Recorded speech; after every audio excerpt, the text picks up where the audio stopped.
Okay. You also want to create a website. This is, this day and age, if you don't have a website, you're going to get left behind and left behind big time. Okay, well, create a website and then put a powerful domain behind it, right? Like, for instance, do you own www.yourname.com? Okay, well, buy it straight away. Exactly. If it's not available, go like, CraigMcLeanOnBusiness.com, Karl Bryan on business.com, KarlFBryan.com, right? What have you? But basically, get a website and get a domain name that's powerful. So 30. You might be a personal trainer and trying to assist people in losing weight. So buy the domain name 30 pounds and 30 pounds in 30 days guaranteed.com. Do you think that might garner a little bit of attention? It's huge, big time, right? So what about awards that you've won in the past and it can be pretty distant in the past, but all of a sudden, if you won these awards, put them on your marketing material, put them on your website and whatnot. Books, first of all, write a book yourself. Hugely powerful. One of the most profitable things you could ever do is write your own book. It's not as difficult as you would like to think it is, but again, write your own book. Newspaper, and by the way, books of other people, right? So Rich Dad, Poor Dad, we say pay yourself first, right? We didn't make that up, but it says that's a huge part of the Rich Dad, Poor Dad book. Yes. Okay, well, there's some social proof. Like he tells you, we tell you, well, we're both right, and suddenly we're on par with Robert Kiyosaki. Okay. Makes sense? Newspaper clippings. You get an ad or a promotion or some sort of press in the local newspaper or a large, a daily. You want to photocopy that article and basically use it forever. Okay, it can be used. And if you get 10 articles, photocopy them all, put one on top of the other, create a collage, and all of a sudden you're this, unbelievable expert. Once again, this is social proof, right? Client lists, people that you've done business with in the past. Comparison charts. Okay, well, when you do business with these guys, you'll pay this much, and when you do business with us, you're going to pay this much, and this is the end result. Okay, comparison charts of your competitors, and don't always necessarily need to be the best. Okay, no, we're not the best. We don't deliver overnight, but we will deliver within 3 days, but we're half the price. Okay, so you don't need to be necessarily, the absolute best. But a comparison chart, very, very powerful. It's better if you are the best. Okay. Earnings report, basically earning reports in terms of here's the money that I've made my clients in the past. Endorsements, again, we talked about that, but basically other people saying good things about you and, formalizing it. Facts and figures, again, people see facts and figures, they automatically assume it to be real. Performance audits. This is what, basically a tax man came in and these are the results that he found. And we were completely up to scratch. Somebody came in and tested the performance of our machinery, of our product, of our service, the longevity of what we do, and these are the results.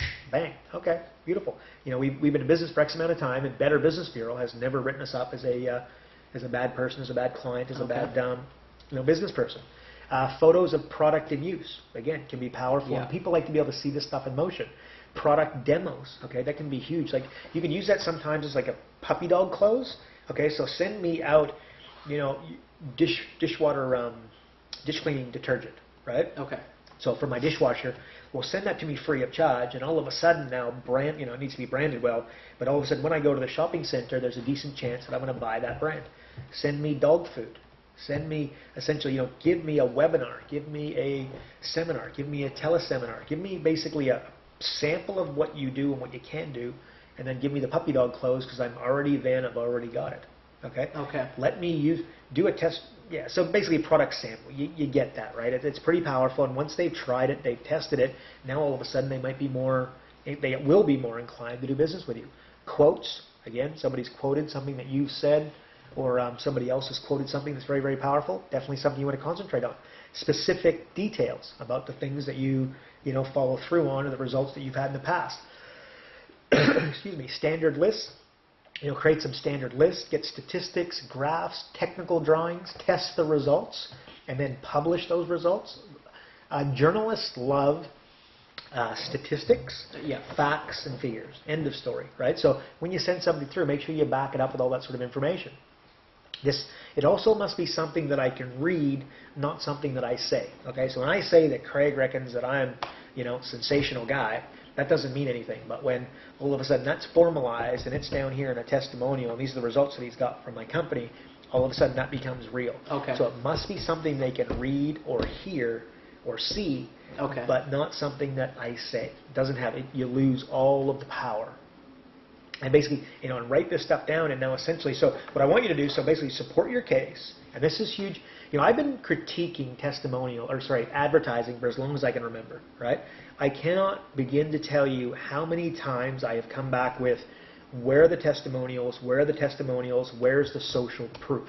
Okay, so what I want you to do is I want you to go through these, what we just talked about in terms of social proof, and you don't want to come up with 55 methods of social proof, because then you're just going to blow people away.